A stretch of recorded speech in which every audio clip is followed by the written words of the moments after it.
नवाजा है। मैं तो कहता हूँ सबसे बड़ी नेमत अगर अल्लाह ने दिया है तो अपने महबूब की शक्ल में अता फरमाया है। फज़ल रब्बुल औला और क्या चाहिए, फज़ल रब्बुल औला और क्या चाहिए, फज़ल रब्बुल औला और क्या चाहिए, मिल गए मुस्तफा और क्या चाहिए, मिल गए मुस्तफा और क्या चाहिए, मिल गए मुस्तफा और क्या चाहिए। और भर के झोली मेरे सरकार ने मुस्कुरा कर कहा और क्या चाहिए, मुस्कुरा कर कहा और क्या चाहिए, मिल गए मुस्तफा और क्या चाहिए। जरा मोहब्बत के साथ पूरा मजमा बोलो सुभान अल्लाह। ऐसे नहीं सिर्फ आगे वाले बोल रहे हैं, जो पीछे बैठे हैं आप तैयार हो जाओ। मैं मंत्र भी पढ़ूंगा और ऐसी तकरीर करूंगा कि आप जब घर जाकर सोओगे इंशाअल्लाह आपको मेरी बातें याद आएंगी तकिए पे सर रखकर कि यकीनन हमने खिताब सुना है, हमने तकरीर सुना है। आपको मुस्तफ़ा जाने रहमत का वास्ता, आपको करबला वालों का वास्ता, आपको मजलूम अली असगर का वास्ता। जरा पूरा मजमा जो इधर बैठे हैं या सामने बैठे हैं या इधर बैठे हैं, जितने मर्द बैठे हैं, आप एक मर्तबा मदीने वाले मुस्तफा के नाम पर हाथों को उठाओ, एक हाथ को हसनी बनाओ, एक हाथ को हुसैनी बनाओ। जरा पूरा मजमा इस तेवर के साथ बोलो, कोई देखे न देखे मदीने वाले मुस्तफा देख रहे हैं, कोई देखे न देखे हुजूर देख रहे हैं। जरा हाथों को लहराओ फिजाओं में और हाथों को उठाकर बोलो या रसूल अल्लाह, और बुलंद आवाज से बोलो या रसूल अल्लाह। सरकार की आमद ऊंची आवाज में, सरकार की आमद, दिलदार की आमद, आका की आमद ऊंची आवाज में, मौला की आमद, दाता की आमद, मक्की की आमद, मदनी की आमद। तेरा खावा मैं तेरे गीत गावा या रसूल अल्लाह, तेरा मीलाद, तेरा मीलाद, तेरा मीलाद मैं क्यों ना मनावा या रसूल अल्लाह। सरकार की आमद, ऊंचा ऊंचा दिलदार की आमद, मरहबा। ठीक है, ठीक है, माशाअल्लाह। आप तैयार हो गए हैं। मैं एक शेर पढ़ता हूँ, उसके बाद मैं मंत्र पढ़ता हूँ। आज जो मैंने मौजू लिया है इंशाअल्लाह मौजू के मुताबिक मैं गुफ्तगू करूंगा और मैं आपको बताऊंगा कि लोगों इस दुनिया में कैसे रहना है। हिंदू मुस्लिम साथ हमारे यहाँ रहते हैं। बड़ी मोहब्बत का पैगाम लोगों ने सुनाया है और लोगों ने बताया कि हमारे यहाँ जितने घर हैं इलाके वाले, चाहे वो हिंदू हो चाहे वो मुसलमान हो, सबके सब मोहब्बत के साथ रहते हैं। वतन हमारा हिंदुस्तान है, हिंदुस्तान की मिट्टी से मोहब्बत की खुशबू आती है। हिंदुस्तान एक ऐसा देश है जहाँ पे हर धर्म के लोग रहते हैं और ये पैगाम देते हैं कि लोगों चांद तारे गगन की जीनत है, फूल कांटे पवन की जीनत है। हिंदू मुस्लिम को इस वतन में साथ रहने दो, ये हमारे वतन की जीनत है। यकीनन आपके दरमियान मोहब्बत है, हमारे यहाँ भी लोगों में बड़ी मोहब्बत है बंगाल में। लेकिन आप तकरीर सुनिए और मैं मंत्र पढ़ूंगा, उसके बाद इंशाअल्लाह अपनी गुफ्तगू को आगे बढ़ाऊंगा। फरमाइशें तो बहुत सारी है, लेकिन एक शेर पढ़ता हूँ और मैं ऐसा मंत्र पढ़ूंगा जो मंत्र मेरे अलावा आपने किसी पूरे हिंदुस्तान के चतुर्वेदी से नहीं सुना होगा। और मेरी ख्वाहिश होती है कि मैं नया नया माल लोगों के सामने पेश करूं, नई नई चीजें लोगों के सामने पेश करूं, और जो भी बोलूंगा हवाला के साथ बोलूंगा। जरा पूरा मजमा एक शेर में पढ़ता हूँ, इस्तेकबाल कीजिए। हुजूर के सदके में सारी कायनात बनी है। हम कहते हैं सब नज़ारे, सब नज़ारे हुजूर आपके हैं, सब नज़ारे, सब नज़ारे हुजूर आपके हैं। चांद तारे, तारे चांद तारे हुजूर आपके हैं। चांद तारे, चांद तारे। अब अगर आपकी इजाजत हो मैं मंत्र एक सुना देता हूँ, अगर आपकी इजाजत हो। देखें मेरे हाथ में किताब है।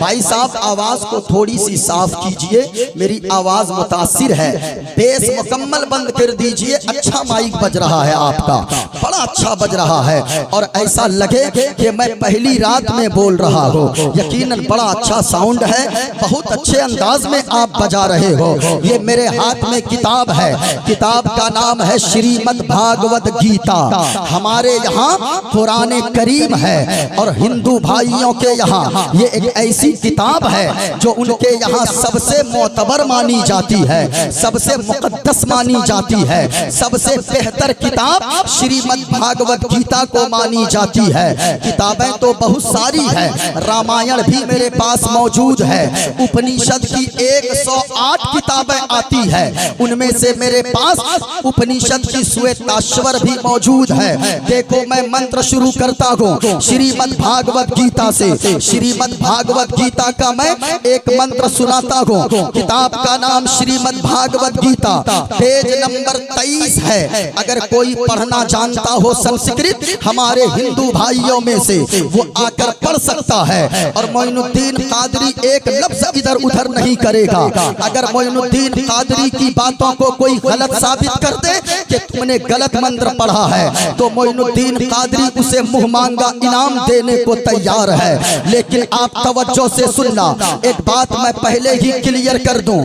आज लोग कहते हैं मौलाना को जलसों में ये किताब पढ़ने की क्या जरूरत है। हम इसलिए पढ़ते हैं ताकि लोगों को पता चल जाए कि इस्लाम बताता क्या है, मजहब इस्लाम पैगाम क्या देता है। इस्लाम क्या जो मीडिया वाले इस्लाम को पेश करते हैं दुनिया वालों के सामने, क्या हकीकत में वही इस्लाम है? क्या इस्लाम पैगाम क्या देता है? मैं तो अपने हिंदू भाइयों से भी कहना चाहूंगा कि हिंदू भाइयों आप हमारे बिरादरे वतन हो, आप हमारे वतनी भाई हो। आपसे मैं कहना चाहूंगा किसी शराबी को आप देखते हो और ये सोचते हो यही इस्लाम है, आप किसी शराबी को देखकर इस्लाम को समझने की कोशिश मत करो।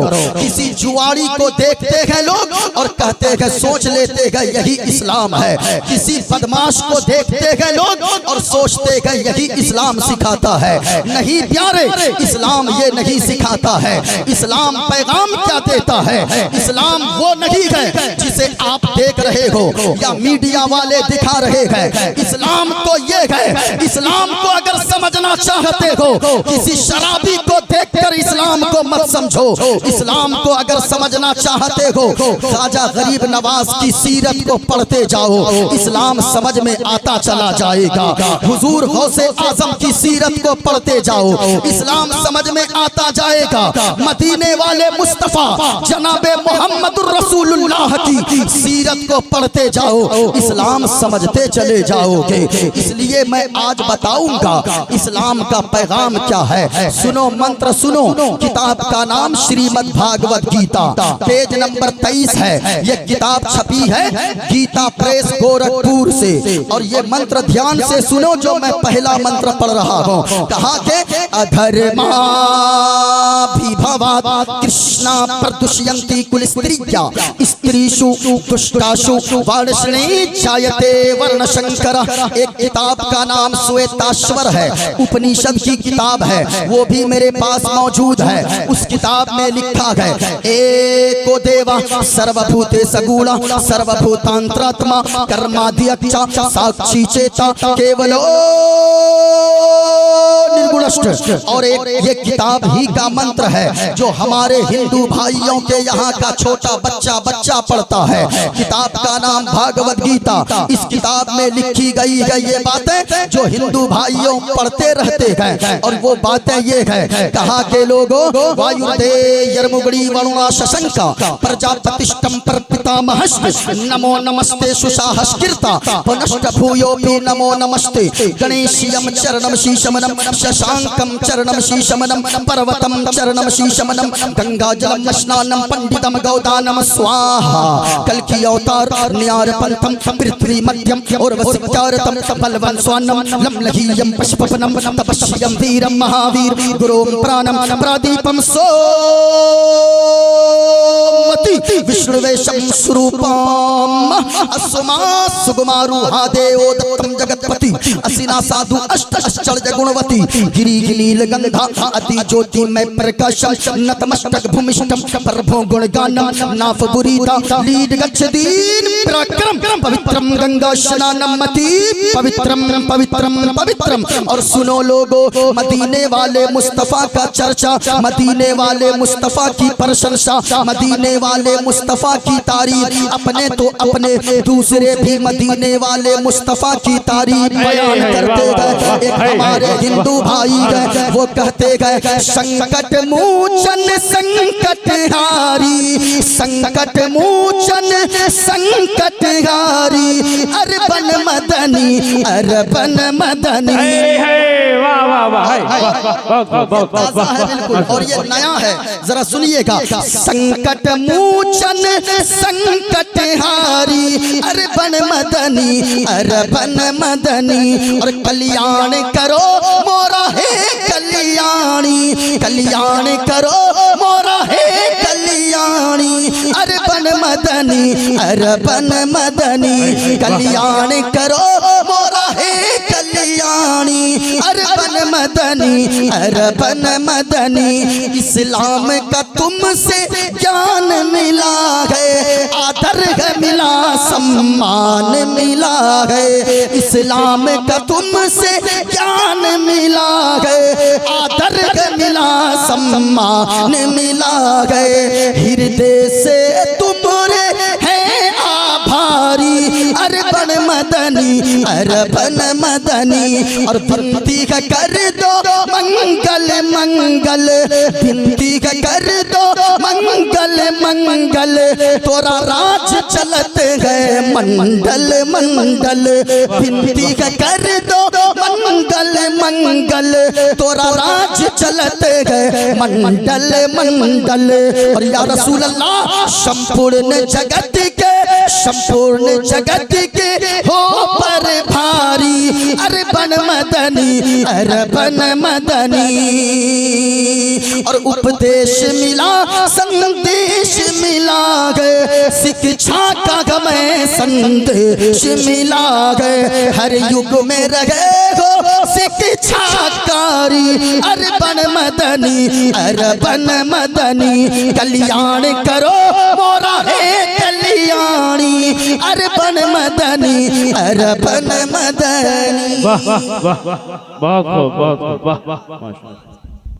अपने तो अपने दूसरे भी मदीने वाले मुस्तफा का जिक्र करते नजर आते गए। और एक पंडित है लोगो, हैदराबाद का रहने वाला है, वो पंडित कहता है लोगो, शरणय गुरु मगा सुख सागर अत्याचार मगा शुभ सागर, चरणन है गुरु नाम उजागर, कृपा करोगे शुभ नाम सुख सागर, गुरु हर कृपा मनोहर पावे अत्याचार मागा सुख पावे। और जय गुरु नामे नामे कर जय पे, जय गुरु नामे नामे कर जय पे, बिना मोहम्मद पार न होए पे।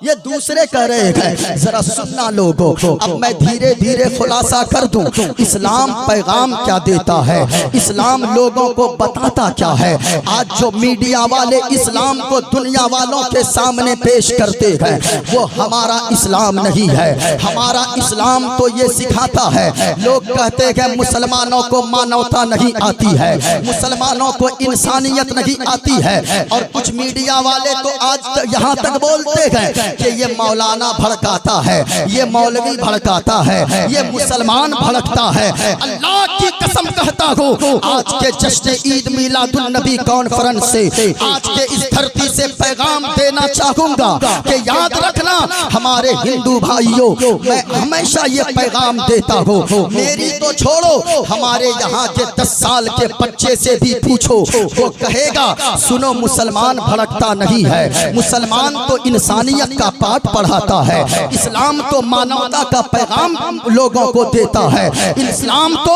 अमन और शांति का पैगाम देता है। क्यों लोगों, जरा सुनना।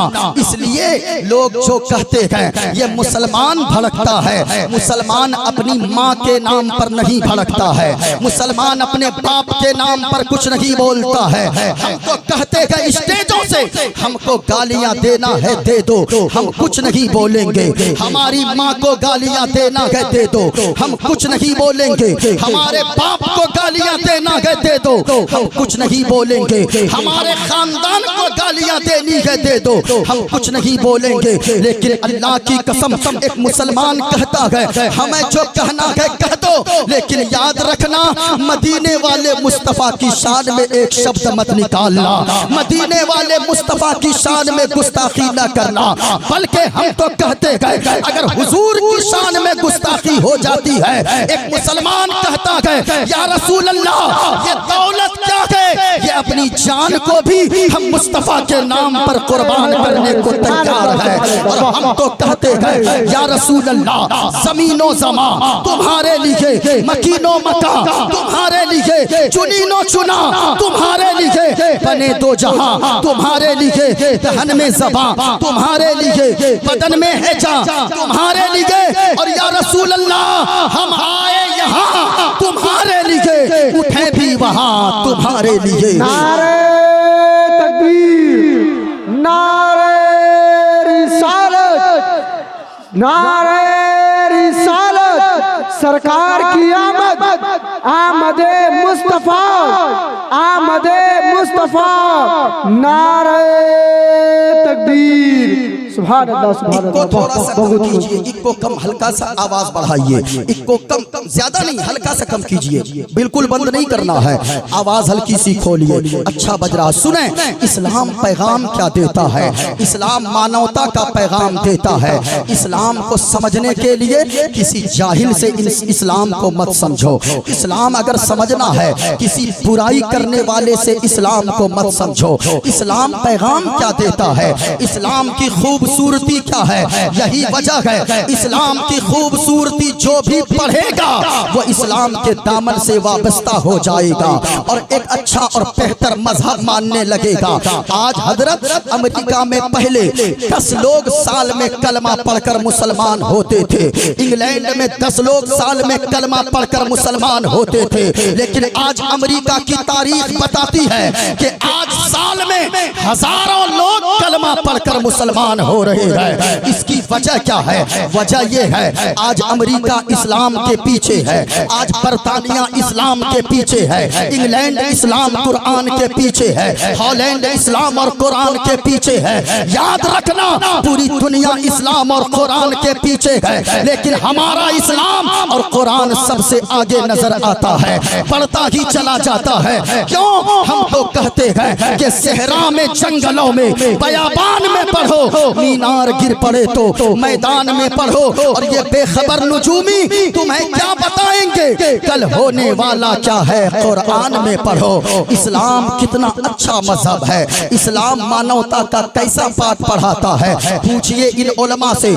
आइए मैं आपको बताऊं इस्लाम की खूबसूरती क्या है, इस्लाम की अच्छाई क्या है, इस्लाम की ब्यूटीनेस क्या है, ये उलमा से पूछिए। एक किताब का नाम है फतवाए आलमगीरी। फतवाए आलमगीरी में एक मसला लिखा है, जरा सुनना इस्लाम कितना अच्छा मजहब है, इस्लाम मानवता का कैसा पाठ पढ़ाता है। फतवाए आलमगीरी किताब का नाम है। उस किताब में एक मसला लिखा है, हमारे भी हाथ में नाखून है, आपके भी पाँव में नाखून है, हाथ पाँव के नाखून ज्यादा से ज्यादा 40 दिन तक आप बढ़ा सकते हैं। 40 दिन के बाद हाथ पाँव के नाखून बड़े करना ये मकरूह तहरीमी लिखा है उलमा ने, ये मकरूह तहरीमी है। लेकिन आप आओ 40 दिन के अंदर अंदर नाखून इंसान को काट लेनी चाहिए। लेकिन फतवाए आलमगीरी में मसला ये लिखा है, ये तो आम लोगों के लिए है कि 40 दिन के अंदर अंदर नाखून को काट ले।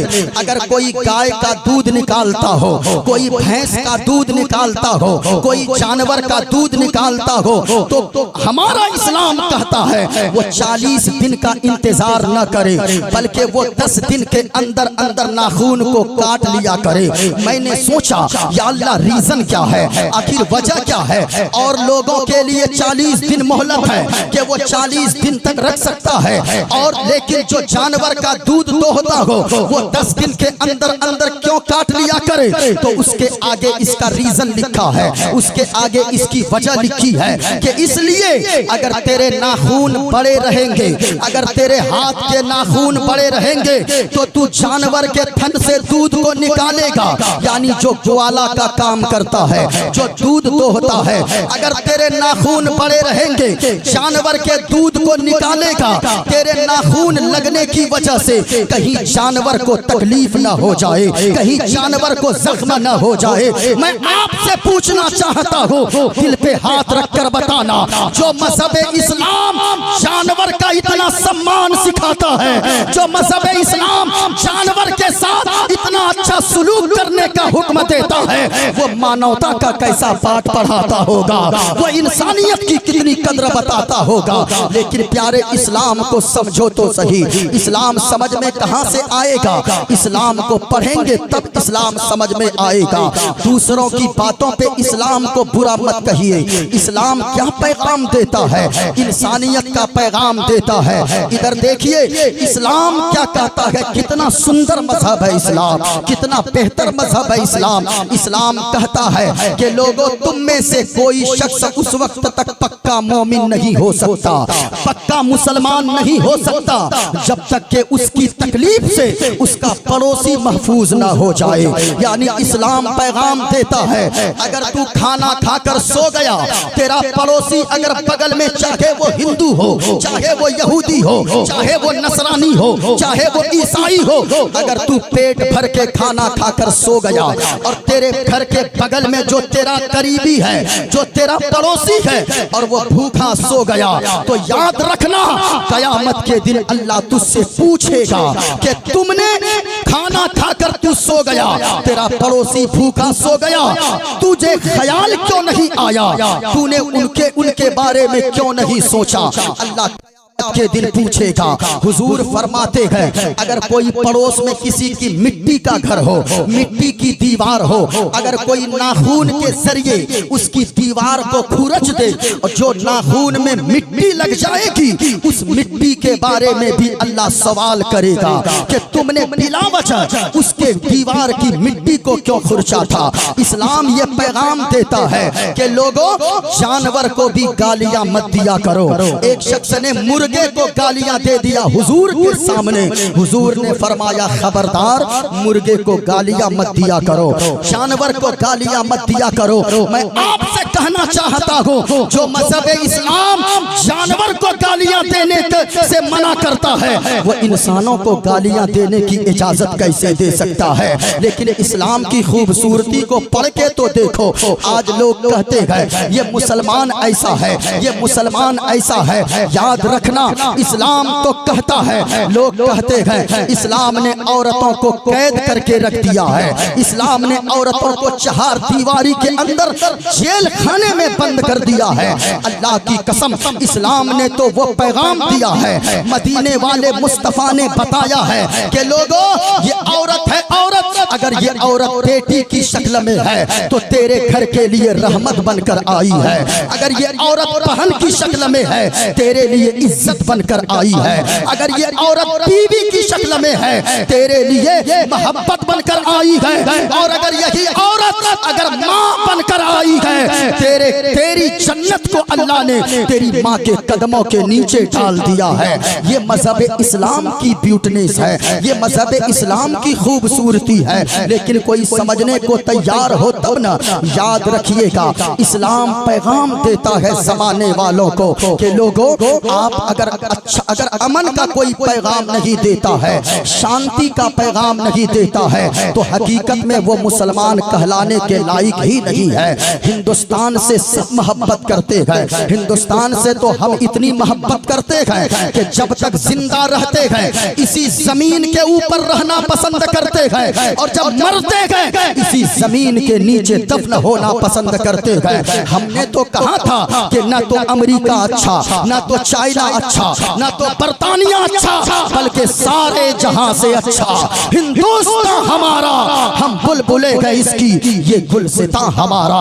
मजहब इस्लाम बड़ा खूबसूरत मजहब है। जरा सुनो प्यारे, जो लोग कहते हैं कि मुसलमानों को मानवता नहीं आती है, एक बादशाह गुजरा है जिनका नाम है हजरत औरंगजेब आलमगीर। आज एग्जाम में भी उनके खिलाफ बच्चे लिखते हैं। मैं कहना चाहूंगा आपने उनको पढ़ा ही नहीं है, आपने उनकी हिस्ट्री को पढ़ा ही नहीं है। चलो मैं बताता हूँ तारीख क्या है। बनारस की सरजमीन है, एक पंडित रहता है वहाँ, उसकी बेटी है जिसका नाम है शकुंतला देवी। शकुंतला देवी और पंडित की बेटी है। हजरत औरंगजेब आलमगीर ने अपने एक शख्स को जिसका नाम था इब्राहिम कोतवाल, इब्राहिम को बनारस का कोतवाल बनाकर भेजा। आज भी बनारस का चप्पा चप्पा गवाह है, बनारस की जमीन गवाह है, बनारस की धरती गवाह है। इब्राहिम कोतवाल जब बनारस गया, पंडित की बेटी शकुंतला को जब इब्राहिम कोतवाल ने देखा, इब्राहिम कोतवाल का दिल आ गया।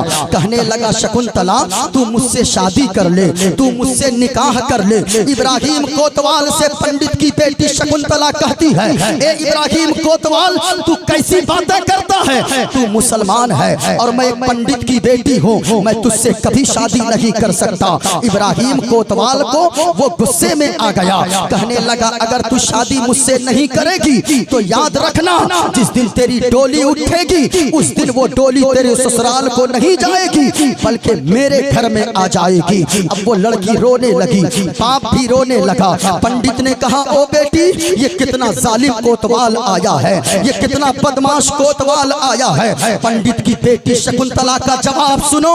शकुंतला कहती है बाबा जी रोने की कोई जरूरत नहीं है, बाबा जी अपने आंखों से आंसू को आप पोंछ लीजिए। कहा बेटी रो नहीं, तो क्या करूं, बड़ा जालिम है वो, बड़ा बदमाश है वो, बड़ा मक्कार है वो, बड़ा पापी है वो, बड़ा जिद्दी है वो इब्राहिम। वो जो कहता है वो करके दिखा देता है, वो जो कहता है वो करता है। बेटी पंडित की कहती है बाबा रो नहीं, मैंने सुना है दिल्ली की सरजमीन पर अखंड भारत पर हुकूमत करने वाला बादशाह, इंसानियत वाला बादशाह, मानवता का पैगाम देने वाला बादशाह वहां दिल्ली की सरजमीन पे औरंगजेब आलमगीर नाम का रहा करता है। मैं वहां जाऊंगी, मैं उनसे फरियाद करूंगी। उनकी बेटी पंडित की शकुंतला देवी मुगलिया सल्तनत का लिबास पहनती है, घोड़े पर सवार होती है, अपने चेहरे पे दुपट्टा बांधती है, दिल्ली की सरजमीन पे पहुंचती है। जुमा का दिन है, जुमा के दिन फरियादियों के लाइन में सीढ़ी पे जामा मस्जिद की सीढ़ी पे खड़ी हो जाती है। हजरत औरंगजेब आलमगीर जुमा के बाद निकलते हैं, सबके फरियाद सुनते हैं। पंडित की बेटी की जब बारी आई, इसने भी अपने कागज बढ़ा दिए, इसने भी अपनी फरियाद वाले कागज बढ़ा दिया। अब वो हजरत औरंगजेब आलमगीर ने सिर्फ देखा, आंखों को देखा, पहचान लिए ये मर्द नहीं औरत मालूम होती है। हजरत औरंगजेब आलमगीर ने अपने कांधे से चादर उतारा और शकुंतला देवी के बदन पे रख दिया, सर पे रख के फरमाया बेटी तेरा लिबास ये नहीं है बल्कि तेरा लिबास तो ये है, तू पर्दे में अच्छी लगती है। ले बेटी यहाँ मर्द सारे खड़े हैं, तू अपने सर पे दुपट्टा डाल ले और चली जा घर। याद रखना तुझे इंसाफ दिलाने औरंगजेब जरूर आएगा। बनारस की सरजमीन पे आ गई शकुंतला देवी, शादियों की सारी तैयारियां पूरी हो गई शादी की, अब डोली उठने वाली है। पंडित ने कहा ओ बेटी शकुंतला कहाँ गया वो जिसने कहा था कि वो बनारस आएगा? मैंने कहा था ना वो नहीं आएगा, वो नहीं आएगा, वो नहीं आएगा। याद रखना पंडित की बेटी ने कहा था ओ बाबा खामोश हो जाओ, उसने जिस मोहब्बत से मुझे बेटी कहकर बुलाया था वो मैं जानती हूँ, कोई आए या ना आए एक बेटी कहने वाला अपनी बेटी की इज्जत बचाने वो बाप दिल्ली से जरूर बनारस आएगा।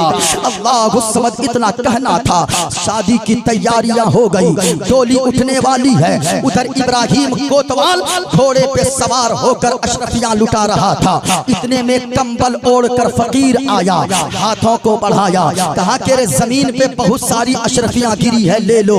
फकीर ने कहा मैं ऐसा वैसा फकीर नहीं हूँ, मैं जमीन पे पड़े हुए टुकड़ों को नहीं उठाता, अगर हमें देना है हमारे हाथ में दो। इब्राहिम कोतवाल ने कहा ले तू भी क्या याद करेगा।